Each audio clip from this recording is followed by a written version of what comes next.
another truth moment. So many of you have asked, where is truth moment? When is it coming back?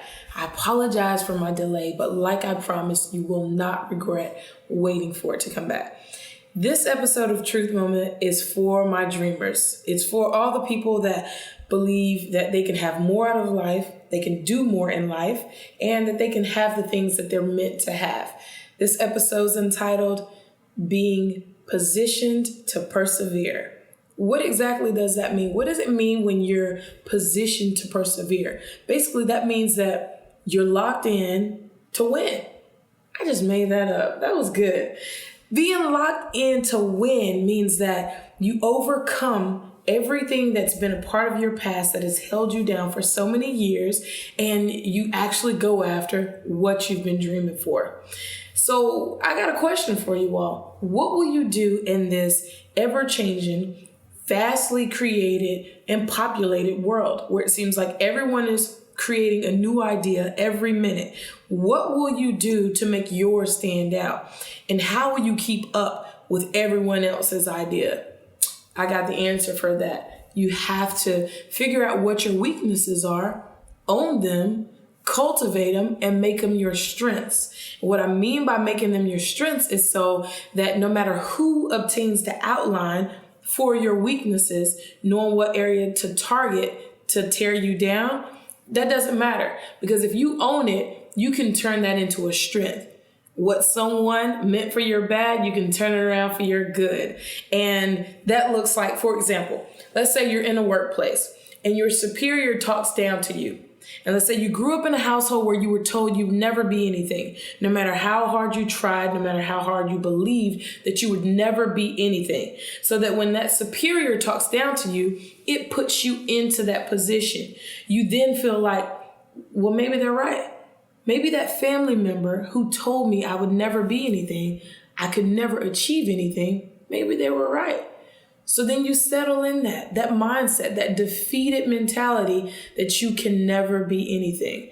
And you'll be right.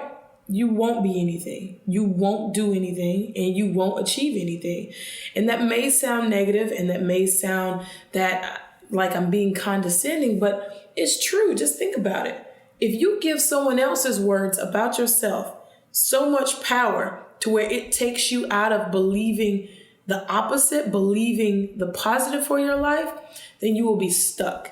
You will be living your life stuck to where no matter how hard you try, if you really don't believe that you're going to achieve it, you won't. And so instead of being in a place where you will heal from it, you'll find out you've hid from it. You haven't figured out, what do I need to own? Okay, if I've been told that I'll never achieve, then I need to look at who told me that. Do I believe that their opinion adds value? Do I believe that I truly can't do better than what my life is presenting? Or do I believe the opposite? And if I believe the opposite, I can rewrite my future. I can never rewrite my past, but I can own it and make sure that my future is not the blueprint for my past or what was told to me. So in this episode of Truth Moment for the dreamers, I decided to take another approach. So there's not per se a specific mental health topic. It's just getting you to realize what your weaknesses are. What are you afraid of? What's that thing at night that keeps you awake, that makes you say, I can't live out my wildest dreams. I'm not good enough. Maybe they won't like this song, or they won't like this book, or they won't like this idea. Ask yourself, do you like that song? Do you like that book? Do you like that idea?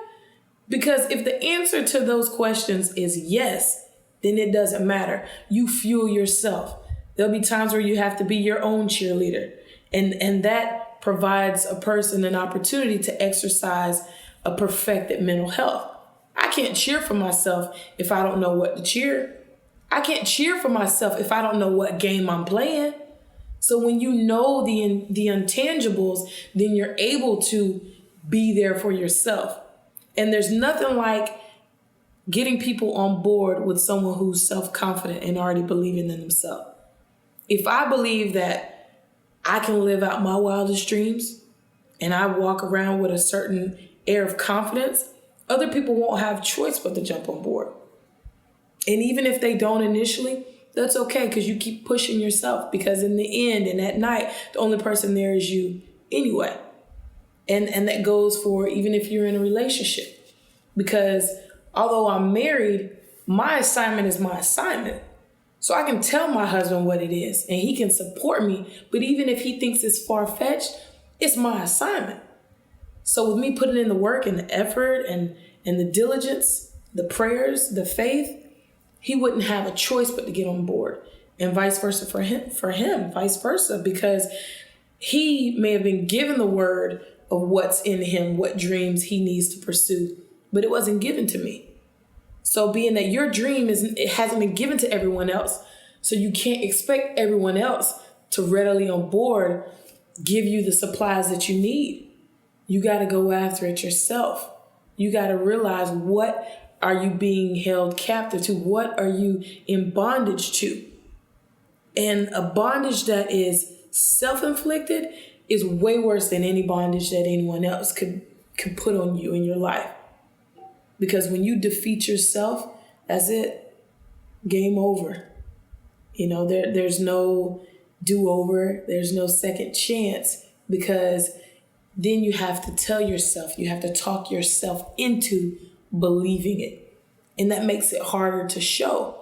But if someone else says you can't do it, then you can show them. Your actions will speak louder than you feeling like, what if I can't do it? Or them seeing that you can't do it. So again, being positioned to persevere. I see what hinders me. I see what makes me feel like I'm not good enough. What makes me feel like I can't win, and I own it. And that puts me in a position of power that lets me know, no matter how many times I take the untraveled and the undesirable trip down memory lane that makes me have to face some of the insecurities that I have, that makes me have to face some of the times where people have told me things about myself that maybe I believe is true, but it hurts to hear. When I take these trips down that lane, I'm owning it. Okay, I've been told that I wasn't good enough, that I wasn't smart enough because I didn't make good grades. Did I try hard enough? Because if that was the issue that was stopping me from achieving to my next level, then I'm going to try harder the next time. You're the only one that can stop you from living out your wildest dreams, dreamers. So as I take a different approach to this truth moment, and it's a bit shorter than the rest, its relevance is very prevalent, because almost every person that I know has something in life that they want to do that motivates them and drives them to want to achieve on that next level. And it doesn't matter how old you are. You don't have to be young and fresh out of college or haven't even started college yet. You could be retired or about to retire. You could have a family. What is this burning desire that you want to do in life? And what is the thing that's telling you you can't do it? Once you realize what that thing is that's telling you you can't do it and you own it, it's done. It can never hold you hostage again. It can never make you its prisoner again. You do it. You get through it. And then you do it. You achieve that thing, whatever it is. So in this truth moment, you're given homework. I'm going to give you some homework. Your homework for this truth moment is to ask yourself, after you watch this video, what do I want to do? And what's stopping me? Because when you try to ask yourself who's stopping you, the answer is only you. As cliche as it may sound, it's the truth. The dad that wasn't there to tuck you in and tell you that he loves you, he's not what's stopping you. The teacher that had given up on you, the system that said you were going to be a product of your environment, they're not stopping you. You're stopping you. Because anyone that has spoken a negative word into you should have fueled you, should have planted a seed within you that was so ready for harvest that the only way that it could get out was by you speaking to yourself in that situation and choosing that you will not be held captive to that root.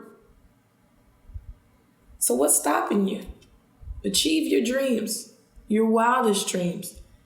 And I'm going to cut this truth moment short to tell you that mental health is very present, it's very real, it's very necessary to make sure that you are taking care of your mental health.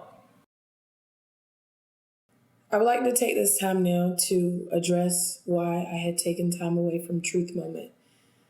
It's been a rough past few weeks for me. I lost someone who was very close and influential to my life, to breast cancer, my aunt. And I realized that I had to actually walk in my truth.